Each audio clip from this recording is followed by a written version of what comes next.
이번 방송에서 제공하는 투자 정보는 투자 판단에 대한 조언입니다.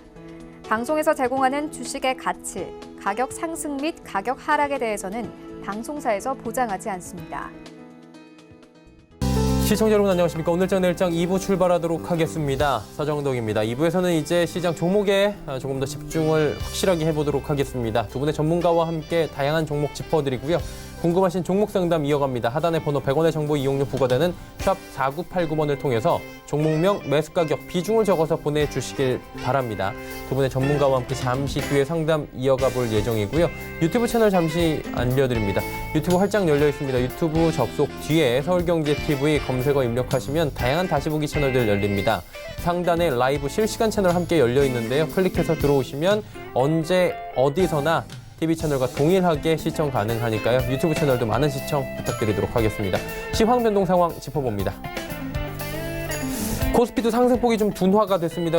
코스피는 그나마 나은데 잠시 뒤에 코스닥 좀 설명을 드리도록 하고요. 코스닥은 2137포인트대 여전히 2133포인트 위에서 움직입니다. 1차 저항선 뚫고 올라가는 모습들 보여주고 오늘 힘이 아직까지 남아 있습니다. 하루간의 흐름 정리해보면 자, 2119부터 2140대까지 오늘 장중에 터치를 하기도 했습니다.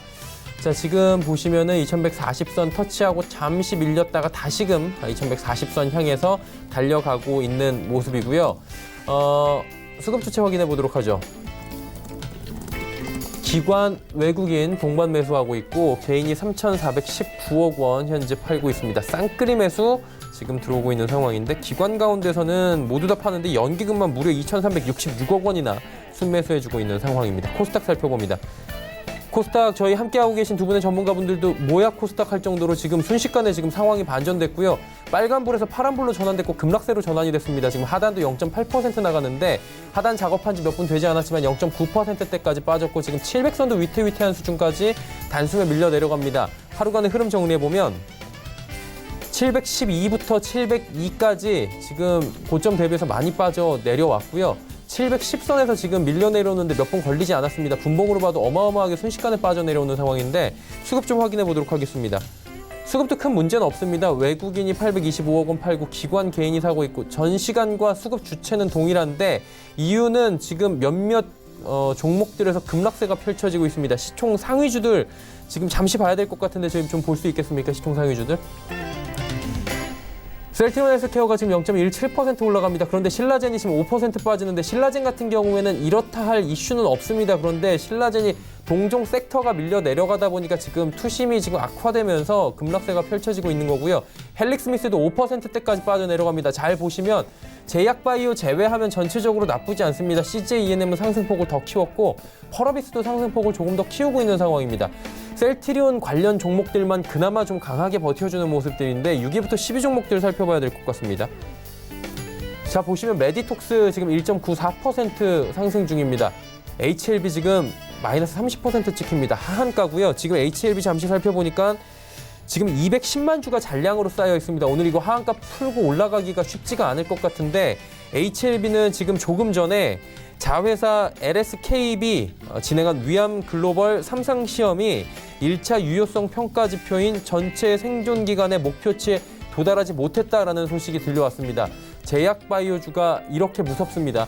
지금 임상 3상에서 1차 유효성 평가 지표까지 도달하지 못했다는 소식 하나로 지금 하한가까지 밀려 내려갔고요. HLB뿐만이 아니라 HLB생명과학 그리고 메지온 이런 종목들이 시총 상위에서 차지하는 비중이 굉장히 큰데 같이 밀려 내려갑니다. 그러다 보니까 같은 동종 섹터들이 지금 전체적으로 큰 폭의 하락이 투매가 나오면서 지수가 같이 밀려 내려가고 있고요. HLB 보도록 하겠습니다. 지금 오늘 하루에 내려간 부분이 지금 54,400원대까지 내려갔는데 장중 고점은 73,500원입니다. 오늘 하루에만 23,100원이 위아래로 움직이고 있는 상황입니다. 혹시 분봉 볼 수 있습니까, HLB? 예, 분봉을 확인을 해보면 저희 쪽에서 한번 보도록 하면 지금 HLB 같은 경우에는 확실하게 빠져내려간 시각이 지금 2시 12분대, 13분대까지 괜찮았는데 쭉 빠져내려가면서 2시 23분경부터 지금 급락이 일어났습니다. 보시다시피 탄탄하게 버티다가 이 임상에서 지금 기준치 미달이다라는 소식이 들려오자마자 투매가 일어났고요. VI 2번, 3번 발동되면서 하한가까지 그대로 내려간 상황입니다. 이 부분 좀 체크하셔야 될 것 같습니다. 동종 섹터들 지금 같이 투매 나오고 있다라고 정리하도록 하겠습니다. 원달러 환율 짚어보도록 하겠습니다. 환율 보시면 1158원 10전까지 올라가면서 이런 50전 상승 전 시간대보다 1원 정도 더 올라가 주고 있는 상황입니다. 금일 본 방송에서 제공해드리는 정보는 투자 판단에 대한 조언일 뿐입니다. 해당 주식의 가치와 수익률 보장해드리지 않는다는 점 참고해 주시길 바랍니다. 마감 전략 짚어봅니다. 메르시종금증권 영업부의 권홍섭 대리입니다. 안녕하십니까? 예, 안녕하십니까? 예, 오늘 시장 상황 정리해 주시고요. 마감 전략 들어봐야 되는데 기왕이면 제약바이오 업종들 잠깐 언급해 주시는 것도 좋을 것 같아요. 네, 오늘 우리나라 시장은 이제 외국인의 현물 매수와 그리고 선물 매수, 쌍끌이 매수로 해서 장중에 2,130선을 돌파하면서 코스피 기준으로 상승 흐름들이 나타나고 있습니다. 일단 기본적으로 SK 하이닉스를 비롯해서 마이크론의 이제 그 증설에 관련된 부분이 약화가 됨에 따라 반사이익으로 SK 하이닉스가 어떻게 보면 좀 기대가 되는 상황에서 수급이 받쳐서 올라가고 있는 상황입니다. 이 밖에도 전체적으로 호텔 신라 등 여러 가지 시총 상위 종목들이 고르게 상승을 하고 있고 곧이어서 이제 미중 회담과 관련된 부분에서 어떻게 보면은 좋은 소식들이 나올 거라는 기대감에 어떻게 보면 매수가 들어오는 상황이다 이렇게 보시면 될 것 같습니다.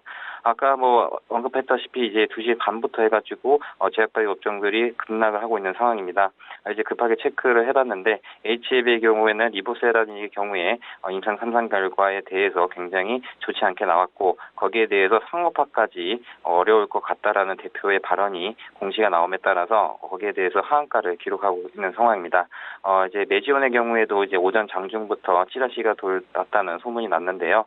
일단은 그 임상 3상 결과에 관련돼서 계속적으로 안 좋은 결과가 나올 거다라는 이런 그 소문으로 인해서 장중에는 거의 28% 이상 하락을 하고 있는 상황입니다. 일단은 메지온의 경우에는 아직까지 확답이 없고 현재까지에 대해서 그 유대나필에 대해서는 계속적으로 확인하는 작업 중이고 FDA 3상에 대한 결과도 어떻게 보면은 아직까지 불확실한 상황이기 때문에 이런 그 불안한 심리 속에서 어떻게 보면 투매가 나오고 있다 이렇게 보시면 될 것 같습니다. 따라서 이 두 종목이 하락세를 거의 25% HF의 경우에는 지금 하한가를 감에 따라서 지금 신라젠과 헬릭스미스 이런 그 대형주주도 지금 5% 이상 넘게 매도를 하락을 하고 있는 상황이고 그 밖에도 HLB 생명과학이라든지 관계사된 종목들도 위주도 계속적으로 하락을 하고 있는 상황입니다. 따라서 지금 현재 이거 바이오를 어떻게 보면 저점에서 매수하기보다는 향후의 추이를 좀 지켜봐야 되는데 우리가 그간 그 경험적으로 알다시피 코오롱 티슈진 사태와 그리고 네이처셀 이런 그 바이오들의 신뢰가 무너지면서 이런 버블이 깨지면서 계속적으로 바로 다음날 또 하한가를 직행했던 것을 경험적으로 알 수 있듯이 지금 현재 리스크에 대해서 매수를 하기보다는 약간 좀 어떻게 보면 좀 관망하면서 지켜보는 좀 시선이 필요한 상황이고요. 계속적으로 이제 제약바이오 관련된 부분들은 이제 코오롱 티슈진 계기로 계속적으로 조정을 받을 거라고 이제 예상이 되고 있는 상황입니다. 따라서 바이오는 당분간 좀 관심을 제외해야 된다 이렇게 보시면 될 것 같습니다. 이제 미중 이제 무역 회담으로 이제 넘어가자면 이제 29일 10시가 유족하게 잡혔습니다. 시진핑과 이제 트럼프가 이제 정상회담을 가질 예정인데 트럼프도 한 발 물러나서 관세가 기존의 30%에서 10% 정도로 관세 강도를 다소 완화시켰습니다. 따라서 이제 미중무역 협상에 대해서 어느 정도 소극적 합의를 기대를 하고 있는 상황이고 또한 시장도 지금 미국의 연준의 금리 인하와 기대와 그리고 미중무역 협상 합의 기대가 지금 공전해 있는 상황입니다. 7월 정도에는 아마 미국이 금리 인하할 가능성이 큰 상황이고 미중무역 협상에 대한 합의도 어느 정도 기대를 하고 있는 상황인데 이제 미국에 있는 문우시 재무장관이 90% 정도는 이제 지금 합의를 하고 있는 상황이라서 아무래도 이번에 좋은 결과로 해서 좋은 내용으로 7월 달에는 증시 상승할 수 있는 기대감을 좀 만들어지고 있는 상황입니다. 오늘 이제 특징 섹터로는 이제 현대차와 그리고 사우디 아람코의 MOU입니다. 이제 수소 에너지와 관련된 구상을 MOU를 체결했는데 이에 따라서 품목 규정과 그리고 이런 그 수출 관련 종목들이 대거 상승세를 기록을 하고 있는 상황입니다. 이런 그 내용으로 보자면 이제 사우디 아람코가 자국의 이제 수소 충전소라든지 그리고 인프라망을 구축한다는 이런 소식의 강세를 보이고 있는 상황인데 아무래도 이런 그 1차적인 어떻게 보면 뉴스성 가시거리로 나왔다 보니까 아침에 이제 올라갔던 것들을 어떻게 보면 다시 한번 반납하면서 또 떨어지고 있는 상황입니다. 하지만 이제 수소차의 경우에도 이런 그 이슈성으로 단발성으로 이제 올라갈 수 있는 탄력적으로 움직일 수 있는 부분들이 있기 때문에 추격 매수하기보다는 다음에 또 이제 어느 정도 조정 시기가 올 때 한 눌림목에서 매수를 해보자. 이렇게 수소차는 이렇게 보시면 될 것 같습니다. 네, 그렇다면 남은 시간 동안에 저희가 관심 갖고 지켜볼 만한 종목 삼성중공업까지 이야기를 들어봤습니다. 삼성중공업 아직 말씀을 안 해주신 거죠? 오늘 정신이 없어서 길게 하느라고 네. 제가 스포를 해버렸네요. 삼성중공업 좀 얘기 들어볼까요? 네, 이제 오늘 이제 추천 네. 관심 있게 볼 만한 종목입니다. 삼성중공업이 이제 어떻게 보면 조선 업황 중에서도 LNG선에 대해서 이제 본격적인 수혜가 나타날 거라고 예상이 되고 있는 상황입니다. 이제 IMO 2020이라고 해가지고 이제 탈항 규제가 2020년 1월 1일부터 본격적으로 시행이 되는데요. 거기에 따라서 지금 현재 굴러가고 있는 그 배들이 LNG선으로 교체가 되거나 아니면은 탈항 장치를 달아야 되는 스크러버를 달아야 되는 상황입니다. 따라서 이제 현재 그 매연 저감 장치를 달기보다는 LNG 신규로서 수주에 대한 수요가 많을 거라고 예상이 되고 있는 상황이고요. 그에 따라서 삼성중공업을 가장 탑픽으로 보고 있는 상황입니다. 또한 이제 미인도 드리십 3기에 대해서 재매각으로 인한 현금 유익이 한 2천억에서 4천억 정도로 예상이 되고 있는 상황입니다. 이에 따라서 지금 현재 2분기에 잡힐 2천억 원의 그 미인도 드리십 1기에 대해서 배상 책임에 대해서 어느 정도 상각될 거라고 이제 예상이 되고 있는 상황이고요. 이제 투자 포인트로는 이제 재무적인 개선세입니다. 19년도 영업이익이 452억으로 흑자 전환을 할 예상으로 나오고 있는 상황이고 올해 영업 매출액만 하더라도 한 9조 원 9조 5천억 정도로 전년비 한 30% 증가할 거로 예상이 되고 있는 상황입니다. 따라서 이제 조금 이제 그 진득하게 약간 좀 이제 우상향하는 모습들이 보여지고 있는 상황이라서 그런 부분에서 관심 있게 보시면 될 것 같고요. 가격적인 전략 목표가 10,000원, 손절가는 73,300원 제시해드리도록 하겠습니다. 네, 삼성중공업 이야기까지 들어봤습니다. 오늘 말씀 여기까지 듣겠습니다. 고맙습니다. 네, 감사합니다. 메리츠증권 영업부의 권홍섭 대리와 함께했습니다.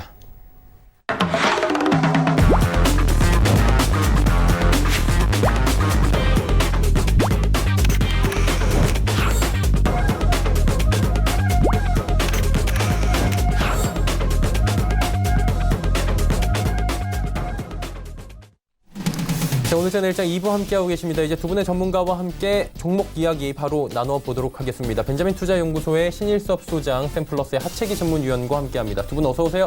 안녕하세요. 지금 코스닥이 1.71%대까지 급락이 나오고 있는 상황입니다. 일단 뭐 종목 이야기 하시기 전에 제약바이오 업종에 대한 이야기 잠깐 코멘트 해주시면 좋을 것 같은데 신 소장님은 어떤 이야기 좀 해주실 수 있을까요? 네, 그래서 제가 그때 미국 바이오 합성 ETF 코덱스 거 투자하시는 게 낫다고 말씀드렸잖아요. 그러면 이런 위험성은 없거든요. 그래서 뭐 인보사태니 뭐니 이런 거 다 필요 없어요. 그냥 안 맞으면 되거든요. 왜냐면 바이오 ETF는 생각해 보세요. 기업이 망하면요, 그 ETF에서 그 종목 빼요. 그럼 새로운 좋은 종목 넣어요. 그럼 내 ETF는 아무 영향이 없거든요. 그런 방법을 생각해 보시는 게 좋을 것 같아요. 네, 우회적인 방법이 좀 괜찮을 것 같다라고 해주셨고요. 하 의원님도 참 보시면서 좀 당황스러우시죠? 너무 많이 빠져서. 네, 저는 이제 저희가 오늘 아침에 제가 방송 끝나고 나서 저희 샘플러스 카카오톡방 있는데 거기다가 말했거든요. 제약주는 매수해서는 안 된다라고. 왜냐면 거품이 좀 많이 끼어 있기 때문에. 근데 개인 투자자분들께서 지금 아마 제약 바이오주 아직도 미련을 못 버리시고 계속해서 가지고 계실 거예요. 그러다가 지금 뭐 HLB라든가 메지온 등 상당히 지금 타격을 좀 받고 있는 부분인데, 그래서 여러분께서 저희가 방송에 나올 때마다 말씀드리는 게, 지금 제약 같은 경우는 꿈을 먹고 사는 건데 실질적으로 실체가 보이는 미래 성장주에다가 투자하시는 게 좋다는 말씀 드렸거든요. 그래서 5G 관련해서 종목들이 좀 눌림목이 들어오면은, 깊게 들어오면은 그런 미래 성장주에다가 조금 매수를 하시는 게 좋겠다라는 말씀 드립니다. 네, 제약바이오주에 대한 이야기 잠시 나눠봤고요. 이제 종목 이야기 바로 들어가 보도록 하겠습니다. 타이트하게 해보도록 하죠. 네, 아까 정확한 명칭 잠깐 말하면 코덱스 미국 S&P 바이오입니다. 참조하시기 바라고요. 첫 번째 종목은 화천기계입니다. 저 화천기계 지금 거의 상한가에 근접하고 있는데 지금 뭐 정치권이 굉장히 바쁘게 돌아가고 있는 것 같아요. 일단 조국 법무부 장관 그 임명설이 있는데 임명할지는 사실 모르겠어요. 근데 뭐 임명이 돼서 가던 아니면 뭐 내년에 경남이나 부산 지역에서 총선에 나가던 아니면 다시 그 서울대로 돌아가던 뭐 경우의 수는 많은데 제가 생각하기에는 뭐 사실 뭐 진보 방송 쪽에 많이 나오니까 김어준 뉴스공장이라던가 뭐 그 유시민 알릴려 나와서 말한 거 보면 자신은 결국엔 맞으면서도 결국엔 이걸 완성시키고 싶다고 했거든요. 어떤 식으로든 뭐 자기가 주장을 했던 뭐 검경 수사권 조정이라던가 공수처 설치 이거 마무리를 짓고 떠나려는 그 의지가 강하기 때문에 어떻게든 뭐 제 생각에는 대학으로 돌아가기보다는 역할을 하리라 생각하기 때문에 법무부 장관이 아니더라도 어떤 내각에 있을 것 같아요. 그래서 뭐 그런 것 때문에 계속 연관지어서 화천기에 움직일 것 같아요. 감사와 조수석이 미국 버클리대 법대 동문이라고 해서 오르는데 뭐 사실 뭐 그냥 아시잖아요. 지금 정치 테마가 워낙 강하게 움직이는데 뭐 연관성이 그렇게 있지 않고 다 그냥 인맥이에요. 그냥 인정하고 그냥 움직이는 것만 얘기 드릴게요. 그냥 화천기에 그래서 움직이는 거 목표가 4,000원, 손절가 2,900원입니다. 두 번째 종목은 풍국주정입니다. 제가 이거 두 번째 이번에 그 수소차 테마 다시 시작할 때 분명히 말씀드렸잖아요. 그러니까 여러 번 그 어떤 우리가 그것도 그거잖아요. 뭐 처음에 정말 새로운 것이 나왔을 때 예를 들어 그냥 핸드폰 생각해 보세요. 삐삐를 쓰다가 핸드폰이 나왔을 때 처음에 그냥 정말 어땠어요? 그냥 경악을 금치 이런 게 있다는 것 자체가 너무 놀라웠잖아요. 근데 그때 느꼈던 그 감정보다 예를 들어 갤럭시 A8을 쓴 다음에 갤럭시 9이 나왔다. 어떤 게 감흥이 크죠? 당연히 보통 사람이라면 당연히 삐삐를 쓰다 핸드폰을 봤을 때의 감흥이 크죠. 아닌가요? 갤럭시 A8을 쓰다가 9을 봤을 때의 감흥이 더 큰가요? 아니죠. 맞잖아요. 그러니까 그게 뭔 얘기냐면 테마도 똑같아요. 첫 번째 가장 강해요. 풍국주정이 수소차 테마의 대장이라는 게 처음에 느껴졌을 때 가장 강력한 거예요. 근데 그게 여러 번 진행이 됐잖아요. 여러 번 진행이 되고 나서 다시 시작할 때는 더 중요하다고 했죠. 뭐가 더 중요하다고 했죠? 1등주를 가리는 게 첫 번째 파동보다는 더 중요하다고. 왜냐면 처음에는 그 여파가 크게 터져요. 수소차라는 게 처음에 들어오고 정부나 이런 거에 정부나 뭐 기업이 나서고 이런 것들이 파괴력이 제일 세기 때문에 그때는 후발주, 굉장히 주변 자리에 있더라도 다 누릴 수가 있어요. 그러니까 하늘에서 그냥 과자가 많이 쏟아지는데 처음에는 되게 멀뚱멀뚱 민감하지 않은 사람도 잡을 수가 있어요. 과자가 많이 떨어지니까. 근데 그게 이제 점점점 떨어지는 게 과자가 몇 개 없어지거든요. 그럼 이제 키 큰 사람, 점프를 잘하는 사람, 빨리 잡으려고 노력하는 사람, 그 사람에게 가는 거죠. 그러니까 왜 풍국주정이 더 중요하다고 했냐면 1등주 첫날 상한가 갔을 때 말했잖아요. 풍국주정은 첫날 상한가 갔는데 유니크는 못 갔다. 그리고 그 다음날 어떻게 됐어요? 풍국주정은 플러스를 유지했는데 유니크고 뭐 인지 컨트롤 쓰고 뭐고 다 마이너스였어요. 그러니까 제가 수소차 테마는 이번에도 무조건 풍국주정이 1등일 확률이 높다고 분명히 말씀드렸잖아요. 결국에 지금 가장 그나마 세게 가는 건 뭐예요? 그나마 풍국주정인 거예요. 그쵸? 그 논리를 안다면 무슨 얘기는 다 이해하셨을 거예요. 그래서 손절가 2만 원, 목표가 3만 원입니다. 세 번째 종목은 한국주철관입니다. 그냥 다 테마인데 그냥 시장을 인정하기로 했어요. 시장에 주도주도 없고 테마로 그냥 몰고 있어요. 그 이해를 하시면 될 것 같아요. 한국주철관은 무슨 테마죠? 적수 테마예요. 지금 영등포구 물레동 일대도 지금 뭐 그 인천에 이어서 인천 영종도까지 번지려고 하다가 거기서 이제 막은 것 같아요. 그 다음에 이제 서울시에서 뭐 박원순 시장이 뭐 이것도 사실 지금 뭐 이거 가지고 너무 정치로 몰아붙이니 뭐 할 말은 없지만 뭐 그 광화문 광장 얘기부터 시작해서 적수사 때 이것도 뭐 다 쇼맨십이다고 나서가지고 뭐를 수도관을 교체하니 가만히 냅두지 뭐 난리 뭐 치는데 아니 그럼 뭐 서울시장이 뭐 손 놓고 있나 그러면 서울시장 뭐 해야죠 하기는 얘기를 해야 될 거 아니에요. 얘기를 하는데 어쨌든 물레동 일대 매설 송배수관 교체한다고 했고 뭐 서울시 내 뭐 노후 그 수도관을 다 교체를 한대요. 그래서 이제 관 만드는 업체들이 뜨는 건데 그래서 한국주철관도 여러 가지 뭐 동양철관이든 뭐가 있는데 이것도 같이 움직이고 있고 이번 달에는 지금 68.84% 고가상으로 올랐거든요. 근데 지금 안 죽은 것 같아요. 2018년 고점을 일단 뛰어넘은 상태거든요. 그래서 이게 뭐 수도관 교체 얘기가 뭐 계속 나오면 나올수록 더 뭐 올라갈 수도 있을 것 같습니다. 손절가 14,000원, 목표가 2만 원입니다. 네 번째 종목은 셈코입니다.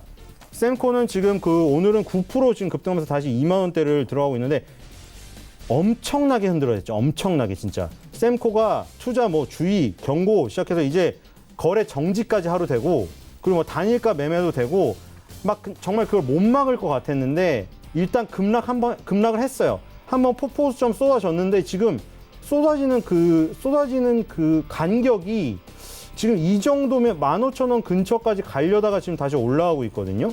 그래서 여기서는 한번 제동이 걸릴 타이밍이 지금 온 것 같아요. 오늘 일단 10% 오르는데 지금 뭐 내용은 뭐 지금 항공기 부품 납품하고 뭐 LID 넥스원과 함께 소형 군용 드론도 개발하고 있고 뭐 이런 거 있는데 지금은 이런 어떤 중장기적 이슈보다는 단순히 그냥 수급적으로 움직이는 상황이라 모든 변수가 지금 통하지가 않아요, 사실. 지금 이게 아까 뭐 제가 화천기가 풍국주점, 편육구청한 셈코 이거 얘기했는데 지금 이게 어느 정도인지 아세요? 25일과 26일에 거래대금 1위가 삼성전자가 아니었어요. 1위 한 게 뭐냐면요. 우리기술투자가 25일날 거래대금 1위를 차지했고 26일날 현대바이오가 1등을 차지했어요. 그러니까 이게 무슨 얘기인지 아시죠? 삼성전자 시가총액이 27조가 넘거든요. 근데 아까 현대바이오나 지금 뭐 우리기술투자 시가총액이 3천억 원, 6천억 원이에요. 근데 거래대금 1위를 차지했다는 건 무슨 말이죠? 거래량이 말도 안 되게 많았다는 거. 그러니까 이게 개인 투자들이 지금 할 게 없으니까 이런 걸로 다 몰리는 거예요. 제가 지금 말씀드린 것도 검색 순위 상위권에 다 포진된 종목들이에요. 그러니까 개인 투자들이 좋아하는 거예요. 근데 지금 이 개인 투자들이 좋아하는 거를 지금 얘기를 드린 이유가 아까 지금 보셨잖아요. 지금 바이오사 때 급락 일어나지. 그렇다고 뭐 주도든 없지. 그렇다고 삼성전자를 하겠어요? 그러니까 지금 뭐 거래대금 1위를 차지하고 있는 지금 우스꽝스러운 이런 일이 벌어지더라도 어쩔 수가 없어요. 개인 투자자들은 참여할 수 있는 게 이거밖에 없으니까. 그러니까 뭐 개인 투자자들 살 길을 열어줘야죠. 셈코 같은 종목도 이렇게 떨어지는 거 한번 제동 잡힐 때 한번 튀게 올라가는 반등 이용해서 뭐 개인 투자자들 뭐 단기적으로 먹고 싶은데 하루라도 뭐 이런 것들 먹여주려는 거라도 있어야죠. 그럼 어떻게 하겠어요, 그렇죠? 하한가 맞을 수는 없잖아요. 그래서 이런 것들 튀어 오를 때 한번 타서 짧게나마 먹으면 그나마 숨통이 트인다. 이런 얘기를 드리고 싶습니다. 손절가 18,000원, 목표가 3만 원입니다. 마지막 종목은 서울 옥션입니다. 지금 온갖 사람들이 다 불려 나오고 있거든요. 그러니까 자신의 의지와 상관없이 지금 누구까지 거론되는지 아시죠? 박찬호 선수까지 나오고 있죠. 지금 박찬호 선수 영입한다고? 근데 모르겠어요. 박찬호 선수가 직접 얘기한 적은 없어요. 근데 홍정욱 씨는 국회의원을 이미 했었죠. 한 경력이 있었어. 근데 뭐 기존의 뭐 정치권에 역시 나는 안 맞고 신물이 난다 해서 나갔는데 아직까지도 계속 거론이 되는 인물 중에 하나예요. 왜냐면 일단 젊고 나이가 약간 뭐 보수 쪽에서는 어떤 젊은 층 트렌드를 좀 흡입할 수 있는 인물이고 그래서 계속 나오고 있는데 이분은 국립중앙박물관 이사진이시거든요. 전 헤럴드 회장이셨고 지금 헤럴드 쪽에서 나왔는데 이옥경 서울옥션 부회장과 홍정욱 전 헤럴드 회장이 국립중앙박물관 이사진이라는 얘기로 서울옥션이 묶여 있거든요, 이게. 근데 뭐 지금 화천기계만큼 급등하진 않았는데 이게 한번 얽히면요. 자신의 의지와 관계없이 계속 가게 됐어요. 보혜 양조를 보시면 아시잖아요. 분명히 유시민 이사장이 나와서 중은 제 머리를 못 깎는다 했더니 어떻게 해석을 했죠? 기자들이 나와가지고. 중이 제 머리를 못 깎는다고 하니 남이 와서 자신이 중인이 머리를 깎아주길 바라고 있구나. 이렇게 해석을 해서 기사를 내보내서 또 급등하고. 이렇게 되는 거예요. 한번 거론이 돼버리면 자기의 의지와 관계없이 섞여서 들어가 버리거든요. 그래서 이거 지금 서울옥션도 뭐 어떤 흐름으로 갈지 모르겠지만 이 파급 효과가 터질 잠재력이 있다, 이게. 그렇게 보시면 될 것 같고요. 손절가 7,000원, 목표가 10,000원입니다. 네, 5종목에 대한 이야기 남겨주셨습니다. 시장 상황이 지금 좋지 못합니다. 코스닥은 그래도 낙폭을 좀 축소를 했습니다. 2%대까지 커졌다가 지금 1.77%대까지 여전히 급락세긴 합니다. 하 위원님, 어떤 종목을 이제 이 상황에서 볼까요? 예, 제가 처음에 말씀드릴 종목은 인지 컨트롤스를 말씀드리도록 하겠습니다. 자, 인지 컨트롤스 같은 경우는 자동차 부품을 생산하는 업체인데 이 업체에서 전기차용 배터리 팩 모듈을 좀 개발해서 좀 생산을 하고 있는 부분이 있고, 그다음에 현대 기아차 쪽에서의 수소차를 생산하는데 거기에다가 멀티 밸브 3A 밸브를 좀 공급하고 있는 회사다. 그래서 지금 전기차, 수소차, 일단은 미국과 중국 쪽에는 전기차로 가는 흐름이고, 국내 같은 경우는 수소차로 좀 가는 흐름인데, 일단 전기차 같은 경우는 중국 시장이 워낙 크기 때문에 중국에서의 수요가 가장 크겠죠. 근데 중국에서 지금 어떤 보조금 정책이 2021년 기점으로 해서 2022년에 완전히 마무리가 되는 부분이기 때문에 그때쯤 되면은 전기차 관련해서 LG 화학이나 삼성 SDI는 그 밑에 있는 하청 업체들도 같이 지금 실적이 빠르게 좀 반영될 것 같고요. 일단은 오늘은 제가 그 인지컨트롤스 말씀을 수소차를 말씀드립니다. 어제 그 사우디 왕세자가 와가지고 이야기를 했었죠.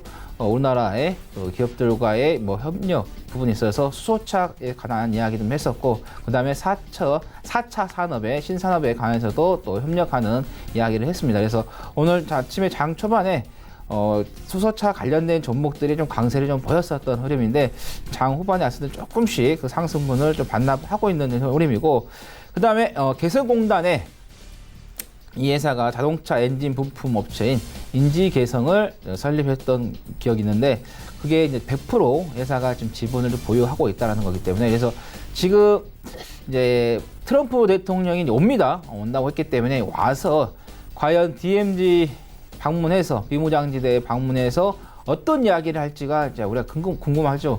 그 과거에 미국 대통령들이 왔을 때는 그렇게 좋지 않은 메시지를 전달했는데, 지금 오기 전에는 친서가 왔다 갔다 하면서 시장에서 좀 긍정적인 좀 시그널을 줬기 때문에, 그래서 트럼프 대통령이 비무장지대에 가가지고 긍정적인 이야기를 하면서 이 남북 간의 대화뿐만 아니라 북미 간의 3차 회담 쪽으로 방향이 잡혀진다고 하면은 거기 경협주 관련된 종목들이 좀 좋은 결과가 있지 않을까 좀 이렇게 예상하면서 말씀드립니다. 그래서 일단은 트럼프 대통령과 북미 간의 3차 회담 하기 위해서 물밑 접촉이 계속해서 좀 이루어지고 있다라는 그런 기사도 좀 나왔기 때문에 좀 관심을 좀 가져보시면 되겠다는 말씀 드리겠고, 자, 목표가는 8,000원, 손절가는 6,450원 말씀드리겠습니다. 자, 그 다음에는 드리머스 컴퍼니를 말씀드리겠습니다. 이 종목도 제가 여러 번 지금 말씀드리고 있는데, 드리머스 컴퍼니 같은 경우는 과거의 설명이 아이리버였습니다. 여러분들께서 학창 시절에 지금 한 30, 40대 되신 분들은 스마트폰이 나오기 전에 다 MP3를 하나 구입하셔가지고 거기에 노래를 다운받아서 아마 듣고 다니셨던 그런 기억이 있을 겁니다. 근데 스마트폰이 나오면서 많은 산업들을 또 죽이기도 했고 또 살리기도 했던, 그런데 특히 MP3, PMP 생산하는 업체들이 타격을 좀 많이 받았었습니다. 그러다 보니까 회사가 좀 좋지가 않았었는데 SK텔레콤이 인수를 하면서 사업이 어느 정도 방향이 좀 바뀌고 좀 다각화하는 그런 흐름을 좀 만들고 있는데요. 일단은 방탄소년단의 소속사인 빅히트 엔터테인먼트의 음반과 음원을 국내에 독점적으로 유통하고 있다는 거고, 그 다음에 부산에 이어서 서울까지 됐었고 계속해서 팬미팅이 이루어지는데 협찬사로서 드리머스 컴퍼니가 참여를 한다는 거고요. 그 다음에 그램핀 관련해서의 또 부각을 좀 받을 수 있는데, 이 회사가 2016년도에 그램핀 오디오 케이블을 좀 개발해가지고 기술을 좀 보유하고 있다는 거고요. 그 다음에 AI하고도 연관이 되겠는데, 사우디 왕세자 와가지고 4차 산업에 또 이야기했었죠. 특히 ICT도 이야기했는데, 그 부분이 바로 이제 이 인공지능하고 연관이 되겠는데, 일단은 KT에다가 아동용 그 스마트 로봇을 좀 공급하고 있고, 거기에 음성인식 스피커를 좀 생산하고 있는데, 음성인식 스피커 같은 경우는 이제는 여러분께서 그냥 스피커가 아니라 우리가 가정 내에서 어떤 사물을 구동시킬 때 이 음성 스피커, 말로 인해서 TV도 켤 수도 있고 에어컨도 켤 수도 있는, 그다음에 조명도 켰다가 껐다 할 수 있는 그런 시스템이 좀 되는 거고, 그 다음에 각 매장에 이 음성 인식 스피커가 배치가 되면서 고객이 왔을 때 그 상품에 대해서 자세하게 질의응답을 할 수 있는 시스템이 만들어진다는 거죠. 조금 전에 제가 그 과거에 스마트폰이 나오기 전에는 좋았던 산업이 스마트폰 나오면서 상당히 죽어가는 그런 산업이 나왔다 했는데, 이 음성 인식 또 스피커가 나오면서 그런 분들이 또 일자리가 또 없어질 수 있는 부분이 있다. 그래서 한편으로는 좀 좋은 것도 있지만 나쁜 것도 있다는 건데, 일단 시대 흐름이 그렇게 가니까 그쪽에서의 광고 시장도 상당히 성장할 것으로 좀 예상이 된다는 거고, 그다음에 무선 충전기 블랭크를 생산하면서 2차 전지라든가 전기차하고도 연관을 좀 지을 수 있다라는 말씀드리겠습니다. 그리고 실적이 계속해서 좀 좋지가 않았는데 2020년을 기점으로 해서 영업이익 같은 경우는 흑자 전환이 될 거라고 지금 컨센서스가 잡혀 있고요. 그다음에 매출액 같은 경우는 약 한 2천억 정도 나올 것이라고 지금 예상이 되고 있다는 거고, 그리고 2대 주주가 SM 엔터테인먼트입니다. 그래서 대주주를 봤을 때도 상당히 좋은 구조가 지금 만들어져 있고, 거기다가 실적이 턴어라운드가 된다는 예상치가 나왔다는 거. 그다음에 뭐 자율주행도 좀 연관이 됩니다. SK텔레콤이 최대 주주이기 때문에. 그래서 이렇게 우리가 살펴보면은 그램핀이라든가 꿈의 소재라고 하죠. 그다음에 스마트 로봇, 뭐 자율주행, 음성인식, 그다음에 무선 충전기 이런 걸 봤을 때만 해도 미래 성장이 상당히 연관이 많이 되어 있습니다. 그러다 보니까 기대주가 좀 되겠다라는 말씀 드립니다. 자, 목표가는 9,000원, 손절가는 7,000원 말씀드리겠습니다. 자, 그 다음 세 번째는 좀 해인을 좀 말씀드리겠는데요. 이 종목 같은 것도 제가 여러 번 좀 말씀드리고 있는데, 트럼프 대통령이 와가지고 급등하려고 하는지 어떤 상승 나올지 좀 지켜봐야 할 것 같은데, 계속해서 좀 자리에 좀 머물러 있다가 오늘은 좀 시장이 조금 밀리다 보니까 살짝 좀 밀리는데 크게는 밀리진 않고 있네요. 자, 이 회사 같은 경우는 건설 기계 및 그다음에 육상용 발전기 선박 및 산업용 엔진 발전기를 수입해서 판매를 하고 있는데, 주로 캐터필라의 제품들을 수입해서 판매를 하고 있다. 그러면서 중장비 같은 경우는 한번 고장이 나면요, 보수 비용이 상당히 많이 들어갑니다. 그래서 이 기술자분들이 연봉이 상당히 셉니다. 그래서 유지 보수 비용 쪽에서도 좀 수익이 좀 발생할 수가 말씀드리겠고, 그 다음에 해인 산업을 흡수 합병하면서 태양광 사업에 지금 하면서 전남, 해남과 충남, 천안에서 지금 실적이 나오고 있다는 거고요. 그 다음에 미국과 중국과의 좀 제재가 좀 이루어지면서 지금은 어느 정도 대화가 조금 이루어지고 있는 부분인데, 만약에 다시 또 여기에서 대화가 조금 멈춘다 하면은 중국에서는 뭐 항상 꺼낼 수 있는 뭐 히토로 관련된 이야기를 꺼낼 수 있는데, 그래서 자원 개발 쪽하고 연관이 되겠다는 거고, 자, 북한하고도 마찬가지입니다. 자원 개발 쪽하고도 또 연관이 되겠죠. 자원 개발하기 때는 뭐 우리가 중장비를 투입을 해서 빨리 생산을 해야 하기 때문에 연관이 되겠다는 말씀 드리겠고, 자, 목표가는 7,200원, 손절가는 5,400원 말씀드리겠습니다. 자, 네 번째는 다우 기술을 좀 말씀드리겠는데요. 다우 기술도 제가 지난 시간에 한번 말씀드렸는데, 어떤 주가의 흐름이 크게 변동성이 없어서 다시 한번 말씀드립니다. 다우 그룹이라고 합니다. 다우 기술, 다우 데이터, 그 다음에 키움증권, 그리고 상장되어 있는 취업 포털 사이트 사람인 H도 좀 가지고 있는데, 그래서 이 다우 기술이 인터넷 데이터 센터라든가 그 다음에 키움증권의 정보 기술 아웃소싱하는 서비스를 제공하고 있다는 거고, 그 다음에 영화라든가 그 다음에 콘텐츠를 좀 제작하고 있고, 그 다음에 마케팅 커뮤니케이션 쪽에서도 사업하고 있는데, 그게 바로 뿌리오하고 엠팩스가 되겠다. 그야말로 뿌리오는 문자를 뿌린다고 해서 대량으로 전송한다 해서 뿌리오를 좀 이름을 지은 것 같고요. 그 다음에 제3 인터넷 전문은행이 좀 추진 중에 있는데, 한번 했다가 실패를 했습니다. 근데 우리가 그 키움증권하고 지금 인터넷은행하고 좀 많이 비슷하다고 봐야겠습니다. 지금 키움증권 같은 무점포입니다. 처음에 그 무점포로 해서 이 사업을 시작한다고 할 때 시장에서 많은 반대를 했었고 실패할 거다라고 했었는데 당당하게 성공을 했습니다. 그러면서 시장 점유율 1위까지 올라갔었고요. 그런 부분에 있어서 이 많이 비슷한 게 바로 이 다우 사업 그룹 중 되지 않겠느냐. 그래서 일단 다시 한번 더 추진한다고 하니까, 그러면서 정부 쪽에서 조금 안화가 되는 그런 부분이 될 것 같아요. 아직 우리나라가 늦었습니다. 우리나라가 IT 강국이라고 하는데, 미국 같은 경우는 95년도에 시작했었고, 일본은 2000년도, 중국은 2015년도에 시작했습니다. 근데 우리나라는 이제 시작했기 때문에 앞으로 좀 계속해서 더 많은 좀 은행이 인터넷이 좀 나오지 않을까 좀 예상해 봅니다. 목표가는 37,000원, 손절가는 2450원 말씀드리겠습니다. 자, 그 다음에 마지막으로는 KTB 투자증권을 좀 말씀드리겠습니다. 어제 증권주들이 좀 상승돼 좋으면서 KTB 투자증권도 상당히 좀 좋았습니다. 제가 지난 4월에 한번 나와서 말씀드렸고, 또 최근에도 계속해서 말씀드리면서 앞으로 좀 증권주가 좀 괜찮을 것이다 라는 말씀드렸어요. 또 시장에서도 뭐 1분기, 2분기 좀 실적이 좋을 거라고 좀 이야기가 나왔던 부분도 있고, 거기에다가 해외 시장 쪽에 대한 직구 투자가 계속해서 증가를 하고 있다. 그래서 많이 좀 성장하고 있는 부분에서 해외 거래에서의 수수료 브로커리지가 좀 이루어지고 있는 부분이고 국내 시장 같은 경우는 뭐 거의 없다고 봐야겠죠. 수수료가 그 재료가 많이 지금 유지가 되고 있기 때문에. 근데 지금 증권사 쪽에서는 채권이라든가 그 다음에 부동산 쪽에서 좀 수익이 좀 많이 나고 있는 부분이 되겠다는 거고, 그 다음에 지금 이게 파월 의장이 지금 트럼프 대통령하고 조금 갈등이 있습니다. 트럼프 대통령이 그 말했었죠.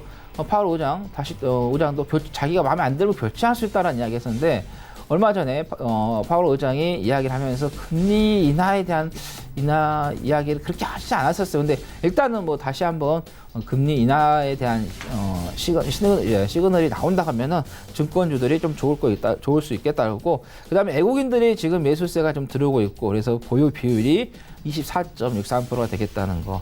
그래서 목표가는 3,700원, 그리고 손절가는 3,000원 말씀드리겠습니다. 네. 5종목 총 10종목 들어봤고요. 이제 단기 접근 종목들 리뷰하고 새롭게 또 접근을 해보도록 하겠습니다. 신 소장님, 남화산업 말씀해 주셨는데 어땠습니까?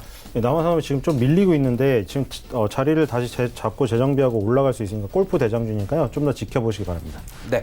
그러면은 오늘은 어떤 종목이 네, 괜찮아요? 오늘은 화천기계입니다. 화천기계요. 지금 동시효과를 앞두고 상한가에 올려놨거든요.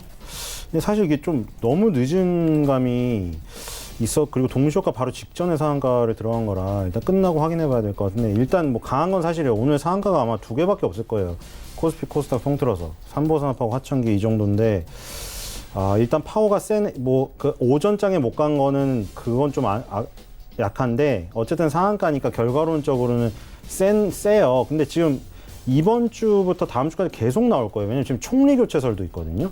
근데 뭐 지금으로서는 법무부 장관 먼저 바꾼 다음에 총리는 뭐 11월쯤 바꾼다고 하는데, 바꿀 때마다 나올 거예요. 왜냐면 지금 이게 총리든 장관이든 잘 보셔야 되는 게, 총리 장관 2년 하면 많이 한 거예요. 한 정부에서 많이 버틴 거예요. 그거는. 왜냐면 솔직히 버티기 어려워요. 그 뭐 인사 한번 잘못되면은 난리 나고, 정책 하나 잘못되면 난리 나기 때문에.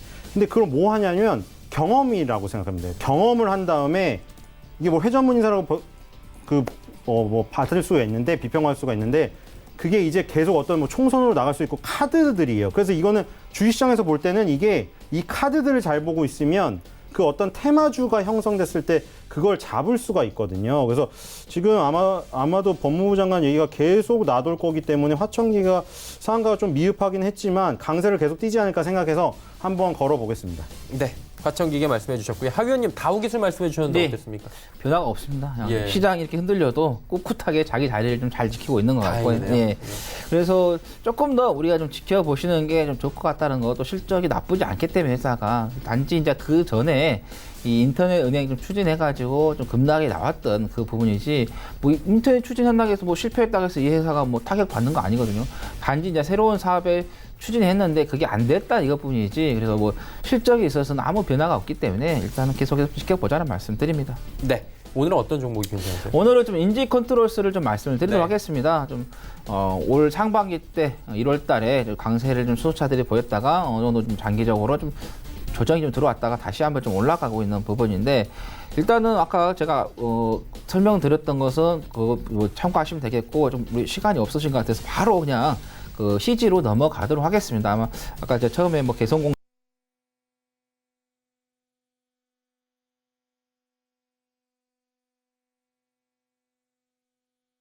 40년까지에서 수소차 누적이 지금 보시면 620만 대 이제 보급으로 좀 목표가 되어 있는데, 특히 22년도에 보면은 15,000대를 좀 기존으로 목표를 잡았는데, 좀 신규 목표가 지금 81,000대까지 확 좀 증가하거든요. 그래서 2020년 얼마 안 남았습니다. 지금 수소차 관련해서 보면 지금 급증하고 있는 그런 흐름이기 때문에, 그래서 수소차 관련해서 이런 정부 쪽에서의 이런 목표가 있다라는 거 좀 보시면 되겠고, 그 다음 두 번째 이제 그림 보면은, 일단은 수소차가 생산을 했으면 그걸 기름을 넣어야겠죠. 충전을 해야겠죠. 그래서 2040년까지 해서 정부가 또 충전소를 한 1,200개 정도 좀 설치한다는 좀 목표가 좀 잡혀 있다는 거예요. 그래서 이런 부분에 있어서 정부 쪽에서 이쪽으로 세금을 걷어서 정부가 국민들 세금 걷으면 이쪽으로 투자를 하겠다는 거죠. 주식이라는 건 뭐예요? 돈이 있는 곳에서 주식이 흘러갑니다. 그래서 이쪽으로 돈이 가고 있는 그런 부분이 되겠다는 거고, 그 다음에 세 번째 그림 보면 현대차 그룹 쪽에서 2030년까지 해서 한 50만 대 정도의 생산할 것으로 지금 계획을 잡고 있다는 거죠. 그래서 지금 전체적인 글로벌 시장 쪽에서 자동차 판매량은 감소하고 있는 건 맞습니다. 특히 중국 쪽에서 감소가 많이 있기 때문에, 근데 반면에 또 이제 브라질 쪽에서는 좀 자동차가 판매가 좀 많이 늘어나고 있는 부분이거든요. 근데 지금 보시면은 침체기가 왔을 때 항상 어떤 새로운 산업이 육성이 됐습니다.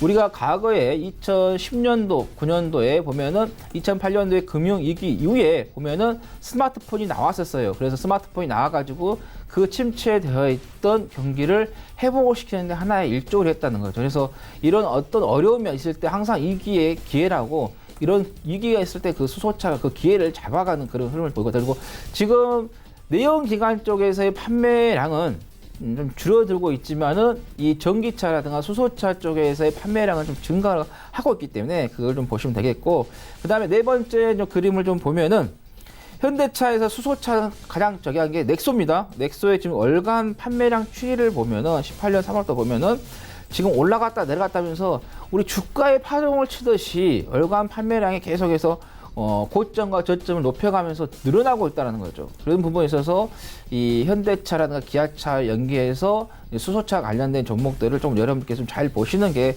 좋겠다라는 말씀드립니다. 그래서 일단은 이 인지 컨트롤스 같은 경우는 주요 거래처가 바로 현대차입니다. 그래서 현대차에다가 멀티밸브를 거의 독점적으로 공급하고 있다. 국내 시장의 80%를 점유를 하고 있습니다. 이건 공산주의 국가에서도 이렇게 하나의 시장 점유율을 확보하기 힘듭니다. 80%라는 것은 거의 다 이 회사 거를 사용하고 있다는 것은, 현대차, 기아차의 주가가 좋으면은 특히 수소차가 판매가 많이 이루어진다 하면 인진 컨트롤스의 실적이 좋아질 수 있다는 거죠. 그리고 개성공단에 이 회사가 자회사가 지금 입주했던 경험이 있었기 때문에 남북 대화가 좀 좋아진다고 하면은 좋은 결과가 있지 않을까 좀 예상을 해봅니다. 그래서 목표가는 8,000원, 그리고 손절가는 6,450원 말씀드리겠습니다. 네, 시간이 3분 정도밖에 없는데 종목 하나만 좀 짧게 저희가 듣도록 하겠습니다. 삼성전자 3141번님께서 41,900원에 비중 30%. 어떻게 하는 게 좋겠습니까, 신 소장님? 네, 그냥 10만 원까지 가져가시면 될 것 같아요. 삼성전자는 3년 이상 조정받은 적 없고요. 연봉으로 10년 선 깬 적이 없어요. 서브프라임 위기 때도 10년 선이 안 깨졌어요. 그렇죠? 왜냐면 이런 3년간의 조정은 왜 나오냐면 삼성전자가 거대한 설비 투자를 할 때 나오거든요. 지금 새로운 구간 앞에 있죠. 비메모리 설비 투자. 비메모리 시대의 삼성전자는 제 생각엔 2배를 가야 된다고 생각합니다. 네, 알겠습니다. 조금 더 여유 있게 가져가자라고 말씀해 주셨습니다. 이제 마지막으로 시황 점검하도록 하겠습니다. 코스피부터 만나보죠. 자, 코스피는 2133포인트대입니다. 일단 2130선 위에서 마무리가 되는 모습이고요. 하루간의 흐름 정리해보시면 2140선도 터치를 했는데, 자, 후반에 지금 코스닥 쪽에 제약바이오가 조금 휘청거리면서 코스피까지도 지금 약간은 애매해지고 있는 상황입니다. 수급 주체 확인해 보도록 하죠. 쌍끌이 매수 유효하고요. 개인이 3,894억 원 지금 순매도하고 있는 상황입니다. 기관 가운데 연기금이 주로 사고요. 시총 상위주들 살펴봅니다. 시총 상위주들 보시면 뭐 삼성전자부터 SK하이닉스 올라가고요. 현대차 살짝 조정 나오고 셀트리온 2.85%, 일단 셀트리온 조정이 좀 깊어지고 있는 상황입니다. 6위부터 10위 종목들 보시면 일단 제약바이오주들이 별로 없기 때문에 코스피는 큰 타격이 없습니다. 삼성바이오로직스는 지금 뭐 하락을 하지도 않고 상승 흐름을 여전히 가져가고 있는 상황인데 코스닥이 문제입니다. 코스닥 살펴보면 지금 698.55, 2%대까지 빠졌던 시장이 그래도 0.5% 정도는 다시 올라왔는데, 하루간의 흐름 정리해보시면 잘 갑니다. 712쪽에서 쭉 움직이다가 710 위에서 움직이던 시장이 툭 부러집니다. 지금 메지온과 HLB 생명과학 이 세 종목 때문에 지금 이렇게 투매가 나오기 시작했고요. 저점은 695포인트였습니다. 저점 대비해서 한 3포인트 정도 지금 올라왔네요. 다음 살펴보도록 하죠. 수급 보시면 기관 개인의 쌍끌이 매수, 그리고 외국인은 886억 원 파는데 특히나 외국인의 매도 물량이 많이 늘어나 있는 상황입니다. 시총 상위주들 살펴봅니다. 자, 시총 상위주들 뭐 보시다시피 셀트리온 헬스케어 낙폭이 크진 않지만 1%대로 하락 전환을 했고요. CJENM과 펄어비스는 여전히 올라갑니다. 그런데 신라젠과 CJENM의 시총 순위도 바뀌면서 낙폭이 무려 8%가 넘게 진행 중입니다. 헬릭스미스도 5%의 낙폭이 지금 진행 중인데 사실 헬릭스미스 같은 경우는 얼마 전에 유무상증자 이슈로 해서 급락을 한번 겪은 바가 있기 때문에 제약바이오주들 최근에 경고를 많이들 하고 있습니다. 시장에서 6위부터 12종목들 마지막으로 정리합니다. 메디톡스만 올라갑니다. 메디톡스 역시 최근 시장에서 한번 홍역을 겪은 적이 있었죠. 40만 원 이하로 빠진 적이 있습니다. 메디톡스 역시. 슈젤 지금 하락하고요. 스튜디오 드래곤 아스달 연대기로 빠지고 HLB 여전히 한가입니다.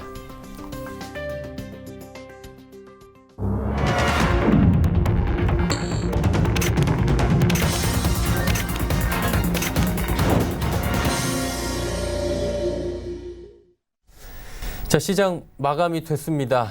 갑작스럽게 이렇게 뭐 거의 투매가 강하게 일어나는 시장이 정말 보기 드문 시장이고 일어나선 참 안 되는 시장인데 어떻게 보셨습니까, 신 소장님? 네, 앵커님 많이 보셨으니까 뭐 이런 적이 있긴 있었죠. 몇 번 방송하신 그렇죠. 이게 근데 왜 웃으시죠? 코스닥 시총 7위가 하한가를 갔다는 건 좀 충격적인데요. 그렇죠. 이게 시총에서 이렇게 큰 종목이 하한가 가니까 좀 문제가 좀, 생기죠. 근데 이게 제가 많이 말씀드렸는데 나스닥을 벤치마킹 했잖아요. 그래서 이름도 코스닥인데 제가 맨날 말씀드렸지만 사실 뭐 그런 취지와는 상관없이 사실 지금 우리나라 시장은 그냥 여기 참여하는 업체들조차 그렇게 생각하고 있어요. 승강제라고. 프로축구나 이런 데서 많이 보셨죠. 승강제. 3부 리그에서 열심히 하면 2부 리그로 가는 거고 2부 리그에서 열심히 하면 1부 리그로 가는 거예요. 그러니까 이게 나스닥은 그 개념이 아니잖아요. 그쵸. 나스닥에는 어떤 나스닥에 어울리는 세계적인 기업이 있는 것이고 다우는 다우존스사라는 신문사에서 선정하는 대표성을 가진 그냥 지수일 뿐이지 다우가 나스닥의 우위에 있다던가 나스닥이 다우의 우위에 있다던가 그런 개념 자체가 아니거든요. 그러니까 물론 그런 개념을 안 가지고 들어왔는데 우리나라는 그렇게 돼버린 이유가 그게 코스닥이 그만큼의 체력이 없기도 하고 그런 거를 키워줄 의지도 없고 코스닥에 있는 기업도 다 떠나버렸잖아요. 다. 지금 대표적인 기업만 해도 몇 개가 떠났어요, 지금. 그쵸? 하나투어도 그랬죠. 여행업이 아무리 안 좋다고는 하지만 어쨌든 여행업 업계 1위 하나투어 갔죠. 그리고 게임 뭐죠? NC소프트 갔죠. 그리고 네이버 가죠. 셀트리온 갔죠. 키워놓으면 다 가버리고 없어요. 그러니까 지금 뭐 이게 우리가 봤을 때 시총 7위라고 하니까 뭐 엄청 대단한 것 같지만 사실은 시총 7위를 차지할 수가 없는 상황이에요. 원래대로라면. 지금 코스닥에 예전에 원래 있던 기업들이 다 위에 상위에 차지고 있다면 지금 이렇게 사실 이게 업종이 몰려있지도 않거든요. 지금 아까 제가 말씀드린 인터넷의 대표 업종, 그쵸? 게임의 대표 업종. 그런 것들이 지금 상위에 있으면 도 업종도 다변화되어 있고 이렇게 하나의 업종 때문에 타격을 지수가 받는 이 연관성은 떨어져 있어야 정상인데 지금은 사실 이렇게 돼버렸어요. 그러니까 이게 좋을 땐 좋죠. 왜냐하면 우리가 4차 산업혁명을 이끌 바이오 업종이 어떤 거대한 흐름을 갖고 간다 했을 때는 지수가 뜨겁게 가죠. 왜냐하면 하나의 업종에 몰려있는데 그 업종이 너무 세니까. 근데 지금같이 이렇게 하나의 업종이 떨어졌을 때 안 좋은 결과가 나타나면 또 이제 갑자기 우울해지는 상황이 펼쳐지는 그 결과가 나오는 거고 지금 거래소에서도 의약품 업종이 꼴등을 했고 여기에서도 지금 의약품 업종 중에 바이오에 관계된 게 많이 나쁜 그 결과를 가져왔거든요. 그래서 제가 계속 말씀드리는 게 사실 이게 지금 나스닥에 뭐 암젠, 노바티스, 화이자 같은 이런 세계적인 기업과 우리나라의 바이오 기업은 좀 많은 차이가 있다는 거를 암젠은 LG전자만큼 매출이 나와요. 이 바이오 기업이. 그러니까 우리나라랑은 상대가 제가 뭐 물론 제가 신규 상장되는 바이오 기업들 많이 소개시켜 드렸는데 그때 계속 무슨 말을 계속 반복을 했냐면 계속 프로야구 얘기를 왜 쟤는 프로야구 얘기를 여기서 해? 그 얘기를 왜 했어요 제가? 억대 계약금을 받고 들어왔어도 샛별처럼 떴다가 별똥별처럼 지는 선수가 수두룩하다고 바로 나가서 치킨집 차리는 선수가 많아요. 그러니까 이 기업도 그렇다고 했잖아요 제가. 그러니까 상장을 어렵게 하고 스포트라이트 뜨겁게 받았어도 뭐 셀트리온도 지금 역사가 짧지만 그만큼이라도 가는 기업도 손에 꼽아요 진짜로. 그래서 제가 뭐 코덱스, 미국 바이오, S&P 500 합성 이런 것도 하는 얘기 드리는 이유가 예를 들어 ETF는 어떤 기업이 하나가 망했어요. 그럼 ETF에서 제외가 되면 되는 거예요 그냥. 그럼 그 ETF는 바이오 산업 자체의 성장을 타고 그냥 가는 것뿐이지 어떤 기업의 흥망성쇠에 그게 지수가 좌절되지 않아요. 뭐 요즘에 광고가 워낙 많았어요, 솔직히. 뭐 꿈의 신기술이다, 뭐 암을 정복한다, 이런 게 솔직히 현혹될 수 있는 문구인데 제발 그 몇십 원에 현혹되지 마세요. 몇십 원, 몇백 원 냈다고 해서 그거 자신이 뭐 인생 망가지고 주식 망했다고 거기서 안 물어줘요. 그러니까 제발 그런 거 하지 마시고요. 정말 하려면 기업을 정말 면밀히 뜯어보고 하던가, 정말 그럴 자신이 없고 뭐 위험성이 높다고 하면 제가 아까 말씀드린 바이오 ETF라서 바이오 산업 전체의 열매를 그냥 천천히 따가는 그런 스타일을 한번 해보시면 좋을 것 같다는 생각이 듭니다. 네. 신 소장님이 길게 또 열변을 토해 주셨는데, 예, 뭐 오늘 사실 시장이 좋지 못하기 때문에 제약바이오 위주로 해서 좀 말씀을 해 주셨고요. 하 위원님도 시장 어떻게 보셨는지 궁금하네요. 저는 이제 우리 신 소장님께서 이제 제약바이오 이야기 하셨으니까 저까지 또 이제 안 좋게 이야기하면 투심이 또 떨릴 것 같아서 저는 다음 주에 이제 이벤트가 있는 거에 대해서 또 우리가 좀 미래를 좀 보면서 좀 보도록 하겠습니다. 일단은 7월 1일에 이제 오펙 회의가 있고요. 그다음에 보험사 쪽에서의 핀테크 자회사를 좀 소유할 수 있는 허용이 되기 때문에 핀테크 쪽 관련된 종목을 좀 보시면 되겠고, 그다음에 개소세를 좀 인하를 합니다. 그러면 자동차라든가 냉장고 뭐 이런 것도 좀 볼 수 있겠고, 그다음에 서울시에서 미세먼지 관련해서 10대 그물망 대책을 시행을 합니다. 그래서 7월 1일 날 좀 그렇게 잡혀 있고요. 그다음에 7월 3일에서 5일에 좀 나노코리아가 2019년 킨텍스에서 좀 개최가 됐는데, 그래서 나노 쪽 관련된 종목들을 이렇게 좀 보시면 되겠고, 그다음에 7월 4일부터 6일까지는 전주 월드컵 경기장에서 드론 산업 국제 박람회가 개최가 됩니다. 그래서 드론 관련된 좀 종목들도 이렇게 좀 다음 주에 조금 여러분 살펴보시면 좋겠고, 그다음에 7월 5일에 삼성전자의 2분기 잠정 실적이 발표가 예정이 되는데, 일단은 2분기 컨센서스에서는 그렇게 좋지 않은 흐름이 나옵니다. 매출액이 약 한 54조 정도 예상이 되고, 영업이익 같은 건 약 6조. 그래서 영업이익 전년 동기 대비해서는 마이너스 좀 59.4%로 좀 잡힐 것으로 좀 예상이 좀 되고 있기 때문에, 그래서 일단은 다음 달부터는 본격적으로 이제 어닝 시즌이 좀 되기 때문에, 그래서 어닝 시즌 관련해서 여러분께 좀 실적주들을 좀 살펴보시는 게 좀 어떨까 좀 생각을 해봅니다. 네.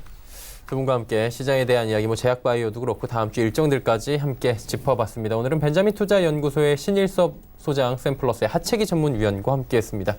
고맙습니다. 자, 지수 정리합니다. 코스피가 상승폭을 그래도 어느 정도는 유지는 해줬습니다. 2134.32포인트대에 거래를 마감했습니다. 문제는 코스닥이었습니다, 오늘. 코스닥이 1.57%나 급락하면서 700선 바로 무너졌네요. 698.21포인트의 거래가 마감이 됐습니다.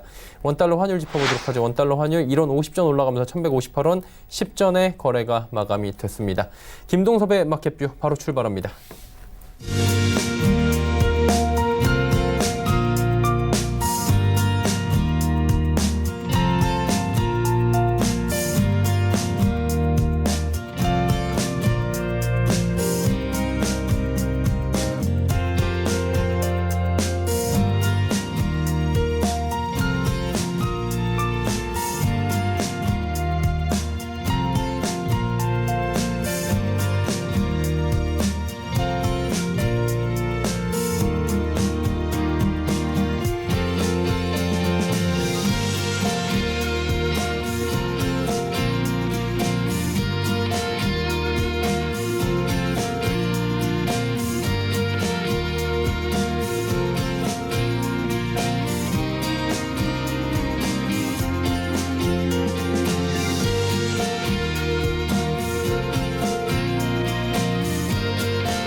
안녕하세요.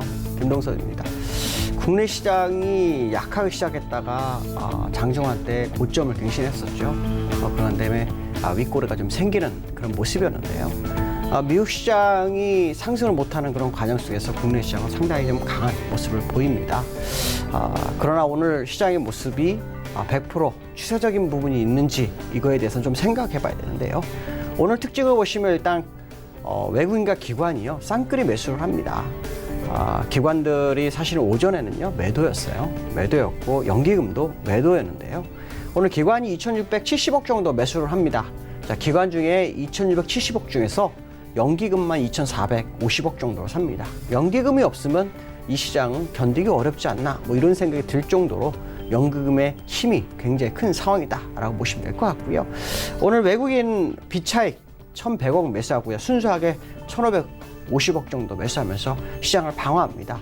외국인과 기관이 쌍끌이 매수에 불구하고도 주가가 12%밖에 모르는 건 좀 안타깝다라고 말씀드릴 수 있고요.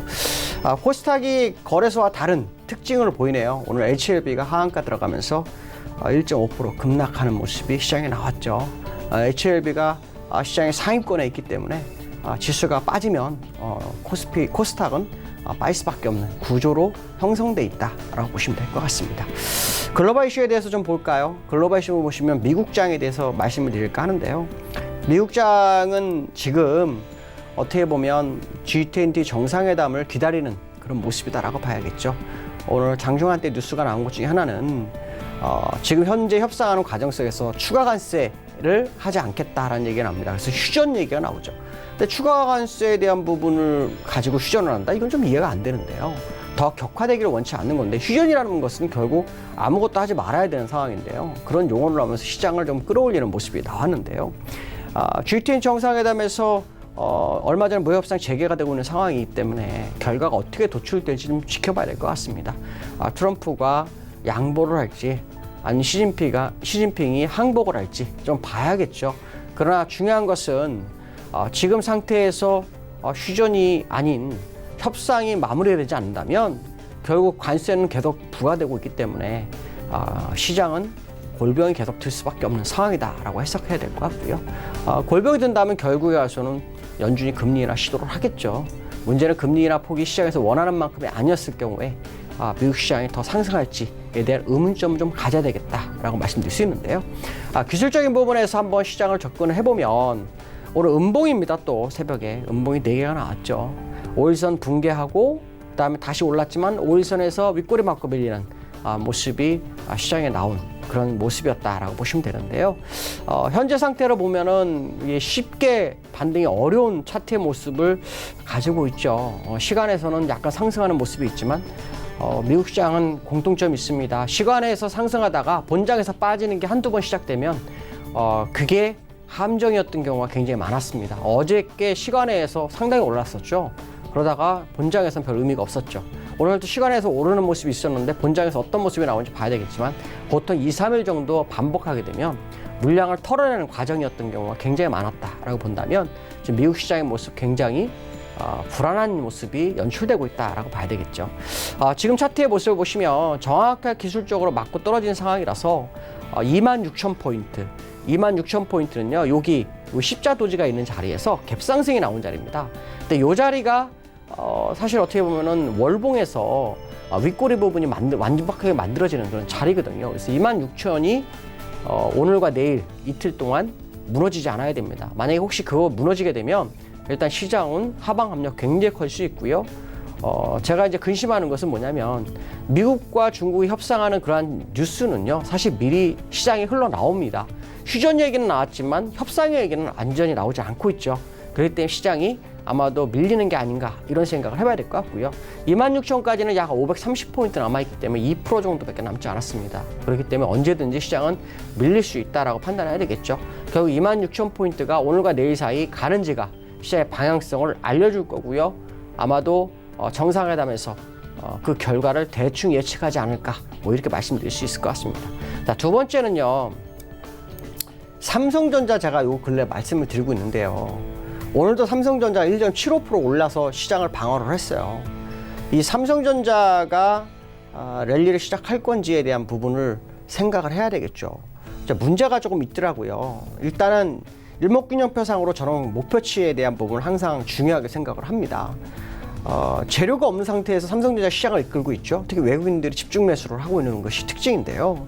삼성전자를 주봉상으로 후행스팬을 그어보면요. 올라갈 수 있는 공간이 물론 일목으로 보면 구름대까지 5만 원이 보이지만 일목의 추세선상으로는 4만 7천 원 정도까지 보입니다. 근데 문제가 하나 있더라고요. 어제 제가 말씀 못 드려서 오늘 다시 말씀드리는데요. 월봉에서 주가 방향성 후행스팬이 올라갈 수 있는 공간이 별로 없어요. 그러니까 무슨 말이냐면 5만 원까지 정말 내달리지 않으면 후행스팬이 캔들 안에 갇혀버립니다. 이달에. 그러면 다음 달에 다시 내려올 수 있죠. 그러니까 최소한 현재 가격의 밑으로 빠지는 모습은 나오지 않아야 됩니다. 만약에 후행스팬이 캔들을 벗어나고자 한다면 이달에 적어도 47,300원 정도까지는 마무리해야 됩니다. 근데 아까 주봉에서도 그 정도 가격이 나왔죠. 그러니까 이 가격이 돌파되는 모습이 실질적으로 내일 나와야 되고요. 내일 못 나오고 내일 만약 혹시 밀리는 모습이 나오면 이 후행스팬은 캔들 안으로 진입을 하게 됩니다. 그렇게 되면 시장이 상당히 어려운 쪽으로 흘러갈 수 있는 소지가 있다라고 말씀드릴 수 있고요. 자, 내일장의 모습을 말씀드려 볼까요? 내일장의 모습을 보시면 지금 오늘 이 아일랜드 갭을 돌파하고자 하는 모습이 있었는데 돌파가 실패를 했어요. 이평선을 보신 분은 60일선의 저항을 맞았다 이렇게 생각할 수 있지만 일목균형법상으로는 갈 수 있는 공간이 없다라고 합니다. 무슨 말이냐? 후행스팬으로 보시면 이렇게 두 번째 연결했을 때 이 후행스팬이 좀 확대해서 보여드릴까요? 후행스팬이요, 이탈했다 되돌림 공간까지만 오늘 상승했었던 거거든요. 더 상승하지 못했다는 거죠. 그렇다면 내일 정말 급등하지 못한다면 결국 다시 밀려내릴 확률이 높고 이격을 만들어서 이렇게 올리는 그런 과정이 있을 것이라는 생각을 한 번쯤 해봐야 될 것 같습니다. 자, 이 얘기는 일단 삼성전자도 올라갈 수 있는 공간이 제한된 상태에서 코스피가 만만치 않은 공간에 접어들었다는 생각을 해볼 수 있는 차트의 모습이다라고 보시면 될 것 같습니다. 오늘 여기까지 하겠습니다. 감사합니다. 김동섭의 마켓뷰까지 함께 하셨습니다. 금일 본 방송에서 제공해드린 정보는 투자 판단에 대한 조언이었습니다. 해당 주식의 가치와 수익률을 보장해드리지 않는다는 점 참고해 주시길 바랍니다. 오늘장 내일장 저희가 준비한 소식은 여기까지입니다. 편안한 오후 시간 보내시길 바랍니다. 저희는 내일 오후 2시에 더 알찬 소식을 들고 찾아뵙도록 하겠습니다. 함께해 주신 여러분 고맙습니다.